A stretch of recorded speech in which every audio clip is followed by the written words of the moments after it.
muy propio, ya no lo hace muy particular, ya no es un instituto propio. Sí y no.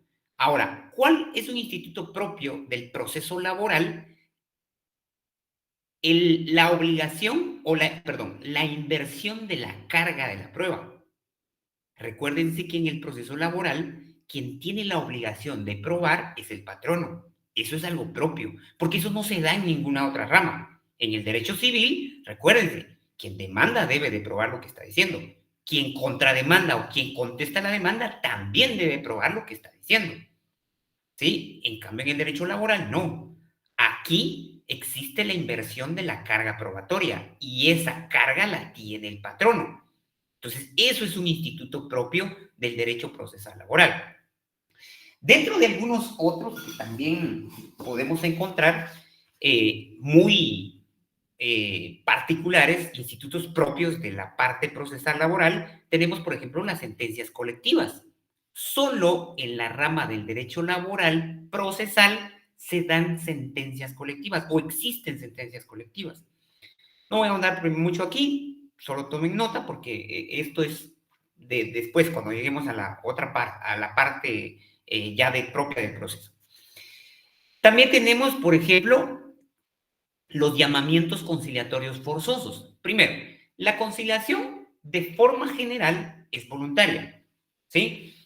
En cualquier rama del derecho puede existir conciliación. Bueno, inclusive hasta en el derecho penal, pero hasta antes de llegar al juicio como tal. ¿Sí? Porque en el Ministerio Público las partes a veces concilian respecto a los delitos que se están persiguiendo, pero cuando se puede, porque hay delitos donde no se puede conciliar. Pero en todas las ramas del derecho se puede conciliar, pero es voluntario. No pueden obligar a nadie a conciliar, salvo en el derecho laboral, pero no en la parte del derecho procesal individual, sino solo en la parte del derecho procesal colectivo. Porque, vean, en un proceso individual, procesal individual laboral, existe el juicio, como ya lo habíamos visto, lo voy a poner de nuevo aquí solo para que lo contextualicen. Aquí está todo el juicio, toda la audiencia. Y miren, aquí está la conciliación. ¿Sí? Dentro de todo este proceso está la conciliación. Pero esta conciliación es voluntaria. Si las partes quieren, concilian. Si no, no. Diferente es en el proceso. Aquí estamos dentro de un proceso individual. Diferente es en el proceso colectivo. Porque ahí, vean cómo funciona. Se lo voy a explicar en 4 pasos. Todos ustedes son un sindicato de trabajadores y quieren aumento de salario. Me hacen la petición, yo soy el patrono, les digo que no, ahí estamos en el arreglo directo, y como no hubo arreglo, entonces ustedes vienen y me demandan, que es lo que se llama un emplazamiento o inician el proceso colectivo. Me demandan como patrón. ¿Cuál es la intención de demandarme? Obligarme a negociar con ustedes. Porque es posible que ustedes estén pidiendo un aumento de trabajo, pero yo no tenga las posibilidades económicas para pagarles, porque la empresa como tal no tiene ese flujo. Ustedes tienen su derecho de petición y pueden pedir, pero tal vez no se puede, ¿sí? Ahora, si yo sí tengo esa capacidad económica para pagarles, para aumentarles el salario, entonces el juez me va a obligar a negociar con ustedes a través de un arreglo directo. Y si no llegamos a ningún acuerdo, entonces conciliación. Y aquí es donde viene esta figura muy particular del derecho procesal laboral. Porque aquí sí me obligan a mí como patrono a conciliar. Sí o sí tengo que conciliar. Y si no, entonces ya después me voy a un arbitraje. O sea, me dicen, mire, ¿no concilia? Ah, bueno, entonces nos vamos a un arbitraje. Y ahí ya no deciden los conciliadores, sino deciden los árbitros. ¿Sí? Para que entiendan dónde surge la obligación de conciliar, que como les digo, solo se da en el derecho procesal laboral, solo que en el colectivo. Otro aspecto importante u otro instituto propio del derecho procesal laboral Bueno, es la inversión de la carga de la prueba, que ya se los había dicho.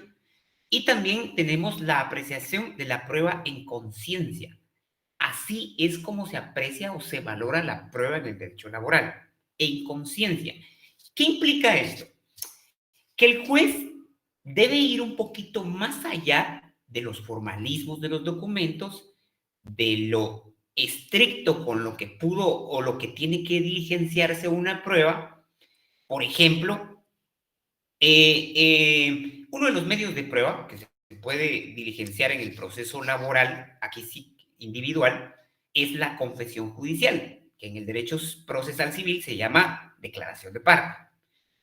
Cuando nos vamos al Código de Trabajo y vemos lo que regula el código respecto a esta prueba, es muy poco. Un artículo, alrededor de un artículo, dos artículos, no recuerdo mucho, pero no pasa de unas 5 o 7 líneas. Entonces, ¿cómo se diligencia? Nos tenemos que ir al procesal civil. Y ahí sí hay una sección completa, aproximadamente 15 a 14 artículos que regulan toda esa prueba, cómo se diligencia. ¿Cuál es el punto? Que no por el hecho de que no esté regulado en el Código de Trabajo, yo me tengo que ir a ver todo lo que dice el procesal civil para diligenciar así esa prueba, pero no estoy obligado a observar todos o todas las formalidades con las que se debe de presentar esa prueba. Un ejemplo muy sencillo. Cuando lleguemos a esa parte vamos a explicar, y también lo van a ver ustedes en procesal civil, un ejemplo muy sencillo de esta prueba. Esta prueba establece el artículo 133 del Código Procesal Civil y Mercantil que las preguntas deben de ser dirigidas en sentido afirmativo. Debe establecerse un solo hecho. Pueden establecerse dos hechos si van íntimamente ligados.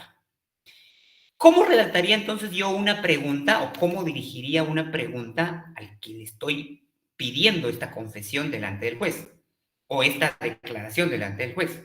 Tendría que decirle, diga si es cierto, porque aquí estoy ya afirmando, diga si es cierto que usted y su persona, y usted y la entidad, los carros o sociedad anónima, otorgaron contrato de trabajo el 5 de julio del año 2023.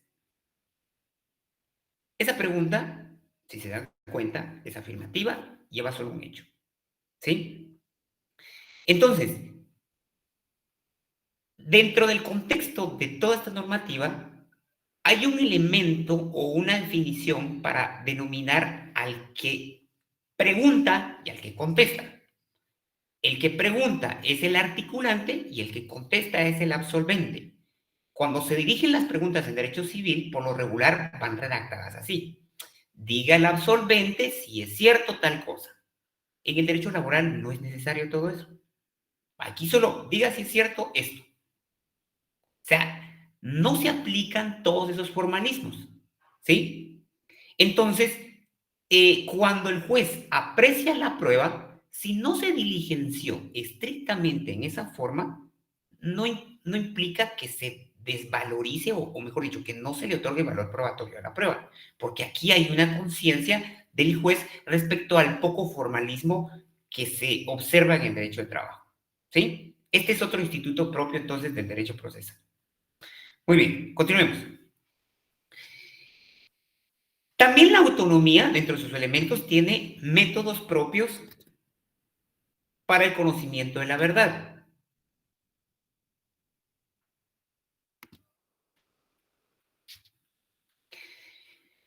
Por ejemplo, podemos ver que en el proceso laboral, uno de sus principios es el poco formalismo, ¿sí?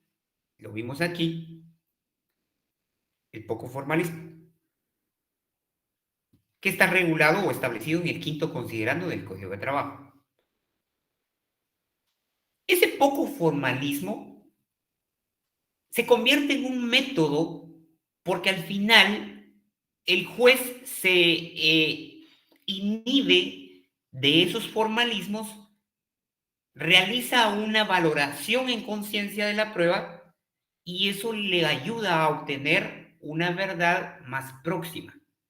Dentro de los métodos propios para obtener el conocimiento también está el principio de la realidad. ¿Se recuerdan de ese principio? Eso lo vieron en Derecho Laboral 1. Este principio establece que debe de observarse lo que pasa en la realidad por encima de lo que se establezca en la formalidad. Un ejemplo clásico de esto es, por ejemplo, los contratos que establece el Estado, los famosos 029. ¿Han escuchado de esos contratos? Que es la mayor parte de instituciones del Estado contrata al personal por medio de los contratos 029. El otro día me preguntaban a sus compañeras en qué consiste este contrato y realmente no se llama contrato 029, se llama contrato administrativo de servicios, ¿sí? ¿Y por qué le dicen 029? Porque del renglón 029 es donde se toma el dinero para pagar a las personas que se contratan bajo ese contrato. Recuérdense que el Estado, todas las entidades del Estado, para poder sufragar sus gastos, deben de hacer una proyección de sus gastos e incluirlos dentro del presupuesto nacional. Es decir, cada entidad tiene que tener su propio o armar su propio presupuesto y debe de establecer cuánto necesita para tal cosa y cada cosa tiene su renglón. Así es como funciona. Por ejemplo, pongámoslo así. Renglón 07 para comprar insumos de comida, azúcar, pan, no sé, algunas otras cosas. Renglón 010 para comprar materiales de limpieza. Y renglón 011. ¿Para qué es el renglón 011? ¿Quién quiere participar? Renglón 011 es para presupuestar a los empleados, Lick, a los trabajadores del Estado. Sí, correcto. Así lo entendemos todos.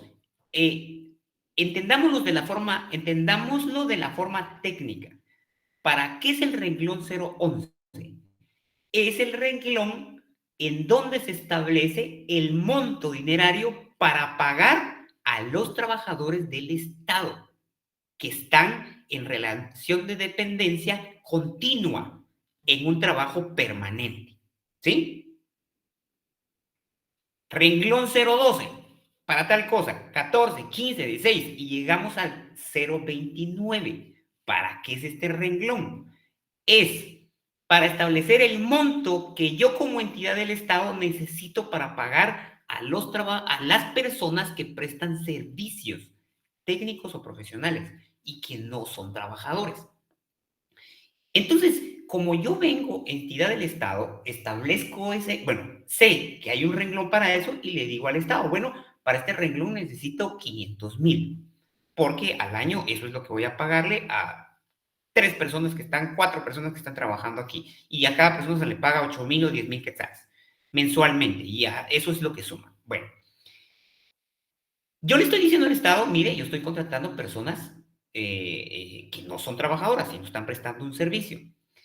Pero lastimosamente, eso lo único que representa es una simulación, es un fraude de ley, porque yo estoy utilizando una norma y le estoy dando un sentido diferente para lo que ha sido regulado. ¿Por qué? Porque los servicios profesionales o técnicos, ¿qué constituyen? El ejemplo claro es este. Imagínense que yo soy del Ministerio de Educación, de Economía, de lo que sea, una municipalidad, cualquier institución del Estado. Y ahorita para el COVID, pues abandonamos las instalaciones y resulta que hubo un cortocircuito en las instalaciones y se quemó todo el cableado. Bueno, entonces yo lo que necesito es contratar servicios profesionales para que vengan, técnicos, para que vengan a arreglar eso.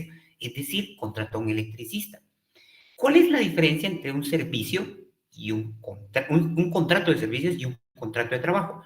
En el contrato de servicios yo contrato a una persona que me haga un servicio. No tengo que decirle cómo tiene que hacer su trabajo porque se supone que él sabe. En ese sentido, entonces, si yo contrato a un electricista, yo no le voy a decir, mire, es que ahí ese cable no va a aguantar porque necesita un cable calibre tal.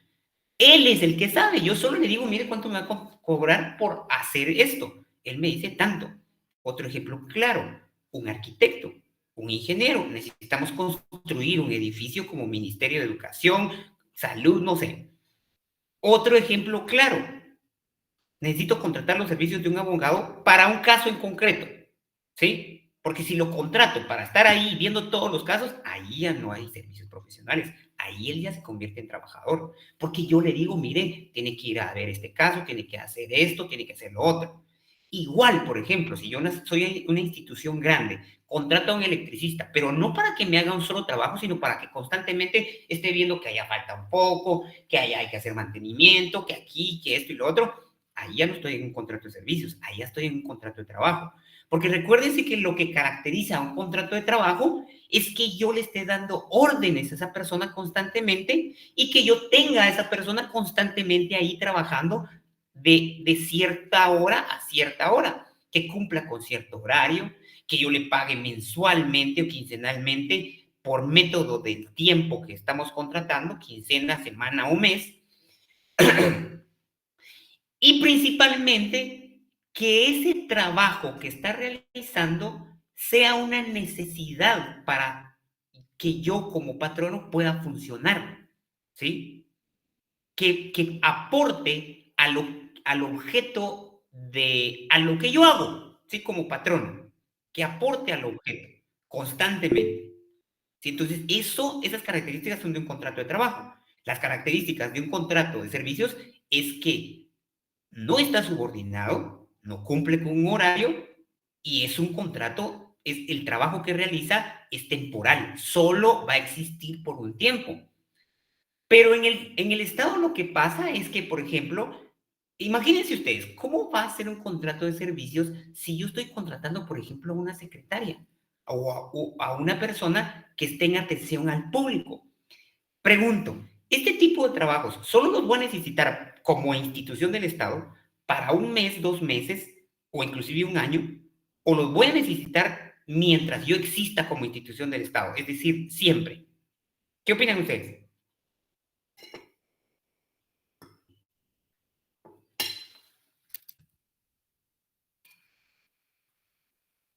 ¿Quién quiere participar? Licenciada, yo pienso que siempre, porque, por ejemplo, si fuera una recepcionista, ella de un lobby de tal institución, ella lleva el control de las llamadas telefónicas de los clientes, como también información importante, ¿verdad? De su jefe. Entonces, pienso que siempre. Exacto. Entonces, ¿se dan cuenta de la diferencia que existe entre un contrato de trabajo, cuando hay un contrato de trabajo y cuando hay un contrato de servicios? Por eso les digo, el Estado viene y contrata a las personas por un contrato de servicios y les pagan a través del renglón 029, pero ese no es un contrato de servicios, es un contrato de trabajo. Y por eso es que ahí van todas las demandas en contra del Estado, ¿sí? Y al final de cuentas el Estado les tiene que terminar pagando, porque ahí hubo una simulación, hubo un fraude de ley. Bueno, ¿cuál es el punto de esta explicación? Que el juez entonces, bajo el principio de la realidad, verifica que en la realidad existió un contrato de trabajo. Y ese es un método propio que utiliza el derecho laboral para establecer la verdad. ¿Sí? Bien, continuemos. Ahora, principios ya yéndonos directamente a la autonomía del derecho procesal laboral.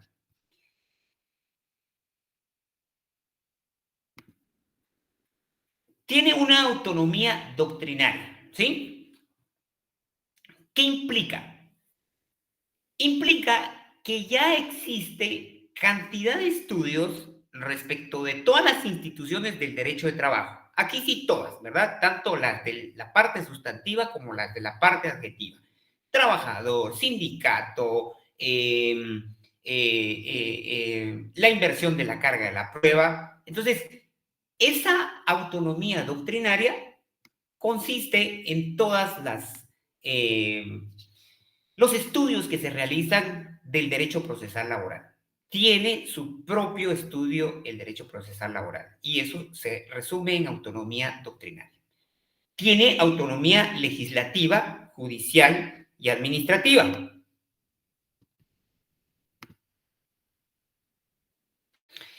Legislativa. Tenemos una Constitución y en la Constitución, bueno, nuestra Constitución es de 1985. La anterior a esa es de 1965 y la anterior a esa es de 1945. En esta Constitución de 1945 es donde se incluyen los derechos laborales en la forma como lo vemos hoy. Anteriormente, en las constituciones más antiguas, existían, pero no en la forma que lo vemos hoy. Es decir, era muy escueto, ¿sí? Era muy escueto. Si hoy, 2025, los derechos laborales en Guatemala son constantemente violados, imagínense hace mucho tiempo. ¿Por qué les digo esto? ¿Por qué traigo a colación esto? Porque hoy en día se protegen un poquito más por las regulaciones que tenemos. No obstante, las violaciones son constantes y en abundancia. Pero imagínense hace mucho tiempo que la legislación era escueta al respecto. Era más violación de derechos laborales. Entonces, nuestra Constitución, nuestra autonomía legislativa, parte del hecho de que tenemos una Constitución. A partir del artículo 100 o 101, si no estoy mal, empiezan todos los derechos laborales y a partir en el artículo 101 están constituidas la mayor cantidad de derechos o garantías mínimas. Salario mínimo, vacaciones, indemnización de mujeres trabajadoras en periodo de lactancia, en periodo de gestación, todo lo que encontramos ahí. Sindicatos, todo eso. Entonces, tenemos autonomía legislativa. El derecho procesal laboral tiene autonomía legislativa a partir de la Constitución y después lo encontramos en el Código de Trabajo, en donde regula todo el proceso ordinario laboral y demás procesos para reclamar otros derechos, así también el proceso colectivo. Autonomía jurisdiccional.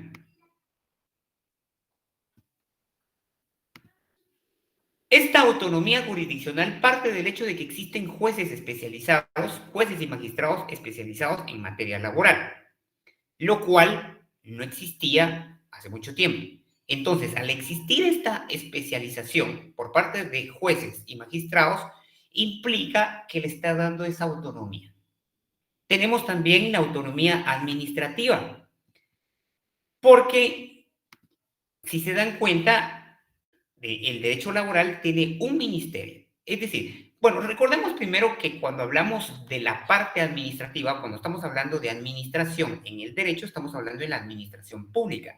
Y la administración pública, pues, es todo aquello que realiza el organismo ejecutivo y algunas otras entidades como municipalidades y todos los que administran los recursos para realizar el bien común, ¿sí? Entonces, en el derecho laboral tenemos inclusive un ministerio que es el Ministerio de Trabajo que se encarga de verificar todas aquellas cuestiones administrativas del trabajo, ¿sí? Como por ejemplo, establece salarios mínimos, establece modelos para contratos de trabajo, establece una inspección de trabajo para verificar si se están cumpliendo los reglamentos o leyes de trabajo en todos los lugares donde hay trabajadores. Establece las políticas del trabajo, ¿sí? Y tenemos también una autonomía didáctica. Es decir, que hay o existe, por lo menos en nuestra facultad, desde 1972, un curso de derecho laboral, donde se estudia el derecho laboral. Esta autonomía didáctica implica que esta rama del derecho se estudia en las casas de estudio correspondientes, en las universidades, en los sindicatos, en el Ministerio de Trabajo, en todos los lugares del Estado donde exista en trabajadores, es decir, en todos. Y principalmente en nuestra universidad y en las demás universidades. Muy bien, resumiendo entonces la autonomía. ¿Cuándo algo es autónomo? Cuando es extenso, cuando tiene sus propios principios, sus propias instituciones, sus propias doctrinas, ¿sí? Y sus propias doctrinas legales, porque también en el derecho laboral tenemos doctrina legal propia del derecho procesal laboral y del derecho laboral en general. Muy bien. Continuemos. El concepto y definición lo vamos a dejar de último en esta unidad, ¿sí? Hablemos de la naturaleza jurídica.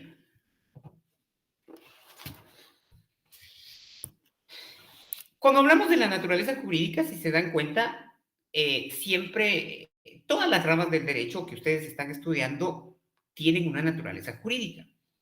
Y cuando estamos hablando de esto, entendemos inmediatamente que o es pública o es privada. La naturaleza jurídica. ¿De qué parte de la sociedad proviene esta rama del derecho? ¿O en dónde es donde se da quién está a cargo de controlar estos sucesos que se dan en esta rama del derecho? Si estamos hablando, por ejemplo, del derecho penal, tenemos bien claro que el derecho penal, su naturaleza jurídica es pública, ¿sí? Porque recuérdense que el ente a cargo de la persecución penal, es decir, aquel que está encargado de verificar si algo es delito o no y hacer la acusación correspondiente y las investigaciones correspondientes, es el Ministerio Público. Y el Ministerio Público, pues como todos sabemos, es parte del Estado. Entonces, eso lo convierte en público. Si estamos hablando de derecho civil, sabemos perfectamente que su naturaleza jurídica es privada, porque aquí el Estado no tiene nada que ver. Si yo contrato con alguien un arrendamiento, va a ser solo entre nosotros dos los pactos que vamos a realizar y el Estado no tiene nada que ver. Si yo voy a la tienda y compro un chicle de un quetzal, pues estoy realizando una compraventa. El Estado no va a interferir.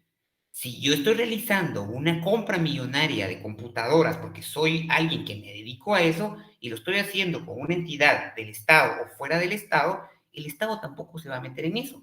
Más que pues, para decir, bueno, de mi parte, ¿va? Que son los impuestos, pero impuestos se paga para todo. Eso no lo convierte en público. Lo convierte en privado porque el Estado en esas negociaciones no tiene nada que ver, en esos acuerdos de voluntades no tiene nada que ver. El derecho laboral tiene su particularidad en esto de la naturaleza jurídica porque, si se dan cuenta, existe un Ministerio de Trabajo, que es el que se encarga de verificar y realizar y establecer y programar todas las políticas del trabajo. Y esto atiende a una razón. Recuérdense que el trabajo es lo que al final produce renta para todos nosotros, porque al final todos los que estamos aquí trabajamos, como trabajadores o patronos, pero todos trabajamos. Y de nuestro trabajo, el Estado tiene una parte, ¿sí? Recuérdense que nosotros, el Estado siempre va a tener una parte de todo esto, que son los impuestos. Al Estado le interesa que exista un trabajo que fluya, que todos tengan trabajo, porque de eso es que el Estado es donde recauda más o se agencia para todo lo que debe de tener para subsistir. No solo del impuesto que cobra directamente por la renta que se obtiene en cuanto al impuesto de la renta, sino también porque recuérdense que una persona que trabaja, ya bien sea por día, por mes o por año, como sea, es decir, en cuanto a lo que le pagan, de ese dinero, esta persona va a pues comprar lo necesario para subsistir, su comida, su vivienda, su alimentación, su vestuario, todo lo que necesita, su ocio, y entonces tiene que comprar. Eso hace que fluya un sistema de capital en donde el Estado va a obtener para todo una parte. Y por eso es que el Estado, en todos los estados, está, en todos los estados democráticos como el nuestro, hay una institución que verifica las políticas de trabajo, que verifica que exista trabajo, que se preocupa porque haya trabajo, porque de ahí es donde o proviene el capital para la existencia del Estado, ¿sí? Entonces, ¿cuál es el punto de esta explicación? El Estado tiene una parte que ver muy fuerte en el derecho laboral. Y la pregunta aquí sería entonces, ¿la naturaleza jurídica del derecho procesal laboral es pública o es privada? Y aquí vienen distintos criterios. Primero estamos estableciendo esto, ¿sí? Ahora, los distintos criterios que tienen hay teorías monistas que establecen precisamente que solo existe, que la naturaleza del derecho laboral, procesal laboral, es pública. No hay más. ¿Por qué? Porque el Estado se involucra. Recuérdense que en todos los procesos laborales se debe de llamar siempre y tener como parte a la Inspección General de Trabajo, ¿sí? Alguien que lo busque en el código, pero debe de ser parte del Ministerio de Trabajo, ¿sí? ¿Eso convierte al derecho procesal laboral en público? Sí y no. Pero la teoría monista establece que es público porque el Estado está presente en los procesos laborales. Ahora, está la teoría ecléctica, que establece que el derecho procesal laboral es tanto público como privado, porque el capital de trabajo o el trabajo como tal se desarrolla principalmente en la iniciativa privada, y eso es cierto, ¿sí? El Estado como tal tiene una cantidad de trabajadores, pero no se compara a la cantidad de trabajadores que tiene la iniciativa privada. ¿Eso lo convierte en privado? Sí y no. Porque como les repito, ahí se mueve más el capital, ahí se genera más el capital que el Estado necesita para subsistir, pero en el Estado también hay trabajadores. Y el Estado está metido también en los procesos laborales. Entonces, esta teoría explica que es tanto pública como privada por las razones que ya les estoy explicando, ¿sí? Por eso se convierte en una teoría ecléctica, porque el trabajo se establece más en la iniciativa privada que que en el Estado. Pero el Estado tiene una participación directa en los procesos laborales, ¿sí? A través del Ministerio de Trabajo. Y tenemos un cuarto concepto de naturaleza jurídica que es derecho social. Es decir, que hay algunos tratadistas que hoy en día consideran que el derecho de trabajo es un derecho social. Y aquí, esta teoría lleva inmerso todas las demás teorías, porque en el derecho social lo que se explica es, primero, el derecho del trabajo o el trabajo como tal es un derecho humano social. Eso, de hecho, así lo tenemos contemplado en nuestra Constitución. Y verifiquen su Constitución, por favor. Miren, vean el índice de nuestra Constitución. Miren, Título 1, la persona humana, fines y deberes del Estado. Título 2, derechos humanos. Capítulo 1, derechos individuales. Capítulo 2, derechos sociales. Y vean en qué parte está el derecho de trabajo. Está dentro de los derechos humanos sociales. Y a esto atiende esta teoría de la naturaleza jurídica, que es un derecho social. Implica que al ser un derecho humano, el Estado tiene la obligación de velar por su cumplimiento y eso lo hace parte público y que al mismo tiempo el Estado, como generador de capital, lo convierte también en privado. Entonces, para concluir con la naturaleza jurídica, no vamos a establecer al derecho procesal laboral dentro de lo público, privado, ecléctico o derecho social, sino lo más importante es que entendamos cómo funciona y de dónde proviene y quiénes están a cargo del derecho laboral y derecho procesal laboral, porque esta naturaleza jurídica también aplica para el derecho laboral sustantivo, ¿sí? Entonces, mi intención aquí, y esto se los adelanto, no les voy a preguntar en el examen cuál es la naturaleza jurídica del derecho laboral, sino que expliquen en qué consiste alguna de estas naturalezas jurídicas. Porque la idea es entender, ¿sí? Muy bien, ¿dudas?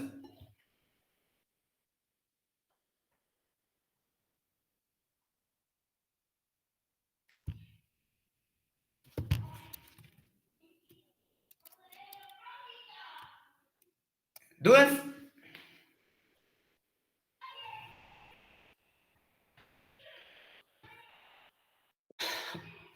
Buenas Bueno, noches, Lick. bueno, entonces, vean, si no hay dudas,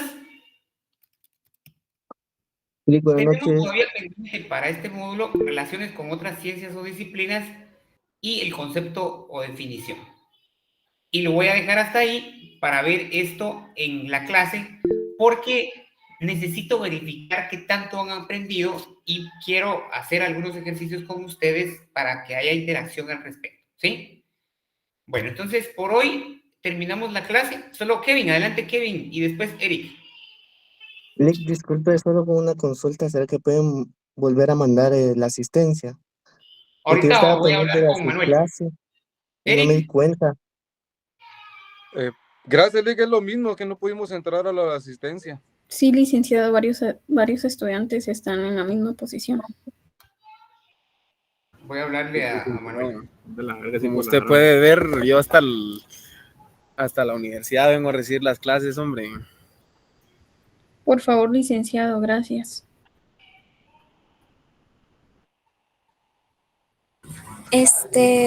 Buenas noches. Yo, bueno, soy una de las encargadas de tomar asistencia, pero ¿cómo se los puedo explicar? Se les dijo en el chat que a las 7:45 sería la hora en la que se mandaría el link de la asistencia.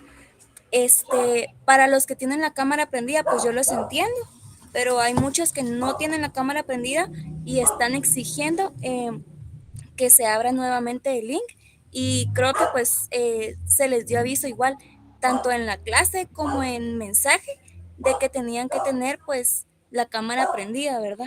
Entonces, pues a muchos yo los entiendo, pero también hay varios que no la tenían prendida, entonces tampoco se les puede tomar en cuenta, ¿verdad? Vamos a hacer algo, miren, como se los expliqué en la primera clase y lo he reiterado en las demás clases, se está exigiendo que cumplan con ciertos lineamientos de asistencia. Y pues evidentemente ahorita que estamos en la parte virtual, la única forma que tenemos de verificar que están presentes es encendiendo su cámara. Entonces esa es la razón de que se les exige que enciendan su cámara y que la asistencia tenga precisamente como objetivo verificar si están cumpliendo con eso. Pero miren, pues, no vamos a ser rudos al respecto, pero sí vamos a ser exigentes. Entonces, por esta última ocasión, vamos a tomar la asistencia ahorita. Sofi y Manuel, por favor, creo que solo Sofi está ahorita. Sofi, por favor, tómenle la asistencia o... No, doctor, aquí me encuentro también escuchando. ¿Perdón? Aquí me encuentro también escuchando. Ah, sí, gracias, Manuel. Para que habiliten para los que no están presentes. Pero esta va a ser una regla de aquí en adelante. 7:45 se habilita la asistencia y los que no tengan cámara prendida, pues definitivamente no van a tener asistencia, ¿sí? Entonces, miren, las reglas están para que las cumplamos, ¿sí? Por favor, como les repito, no se trata de ser inquisitivos, arbitrarios, pero sí de ser exigentes con su asistencia, por favor, ¿sí? Entonces, última ocasión, para que todos estemos claros y pues para la próxima, sí, tómenlo en consideración. Muchas gracias, licenciado. Ya está habilitada la asistencia, compañeros. Pueden llenarlo. No sé si tienen el link o quieren que se los vuelva a pasar por el chat. Por favor, entonces, ahí para todos los que están todavía sin checar su asistencia, por favor háganlo y así ya terminamos la clase. Ahí lo acaba de mandar Manuel.